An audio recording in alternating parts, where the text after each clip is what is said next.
वार्षिक क्रीड़ा उद्यापित दशरथपुर ब्लॉक अधीनस्थ चाउलिया स्थित उत्कलमणि उप्रा विद्यालयर वार्षिक क्रीड़ा उद्यापित हो जाइछि।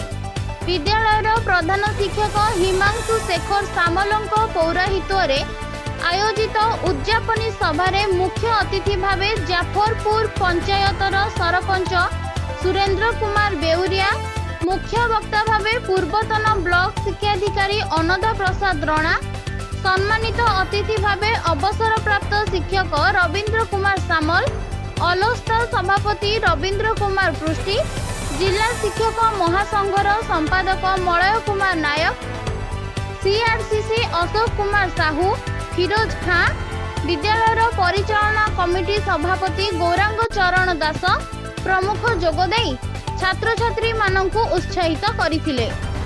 आयोजित विभिन्न क्रीड़ा विभाग रे विद्यालयर छात्र छात्री माने सेमानंको पारदर्शिता प्रदर्शन करथिले। कार्यक्रम परिचालन में ज्योत्स्ना राणी राउत, विश्वभूषण मल्लिक, सरोज मल्लिक, तिलक कुमार साहूंको सह अन्य माने मध्य सहयोग करथिले। मो हिमांशु शेखर सामल उत्कलमणि उच्च प्राथमिक विद्यालय प्रधान शिक्षक। आज आम एनुअल स्पोर्ट्स वार्षिक क्रीड़ा उत्सव आज द्वितीय दिवस तथा उद्यापन दिवस। पिला माने बहु उत्साहित से खेल खेल गोटे शिक्षार एक अंग।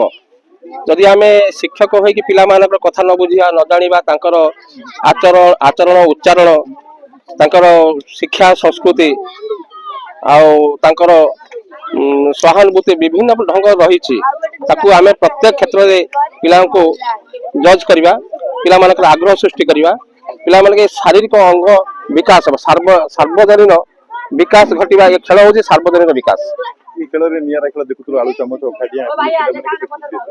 पिला आपन तो देखी पिला केते ढंग खुशी अच्छा तथा कालीर खेल में बहुत खुशी थे। आज आलू चामच अखाड़िया तथा 100 मीटर रेस 200 रेस से भाग नहीं। बहुत या पर अच्छी म्यूजिक चेयर और सॉन्ग डांस कंपटीशन बहुत पिला रखी। मो सुरेंद्र कुमार बेउरिया, जाफरपुर सरपंच। आज उत्कल उच्च प्राथमिक विद्यालय क्रीड़ा दिवस आज उद्यापन दिवस। आम हेडमास्टर और ज्योत्स्ना दीदी जो खेलटी ये आरंभ कर चित्ताकर्षण एक पिला माने समस्ते भी भाग नहीं जहाँकि निरा ढंग से खेलटी सृष्टि कर हेडमास्टर पिला मान को नहीं स्पोर्ट्स तथा ये जो पिकनिक सबू प्रकार ये आम स्कूल गोटे तो माने भल ढंग से सृष्टि कर धन्यवाद। उत्साहित संपूर्ण 100% उत्साहित जेहेतु खेलटी जोटा कि पाखाकर कौटी खेल हो नहीं आम स्कूल सार सृष्टि कर माने खेलटी आरंभ कर बेसी उत्साहित। अर्चिता दास सप्तम। आज आलू चामच रेस रे रेस आलू चामच थार्ड हेच चामच रहिला ना आलू ऊपर गोली पड़ला रहिला। केते खुशी लागई बहुत खुशी लगी। दशरथपुरରୁ ମାନସ କୁମାର ସାହୁଙ୍କ रिपोर्ट भंजदूत खबर।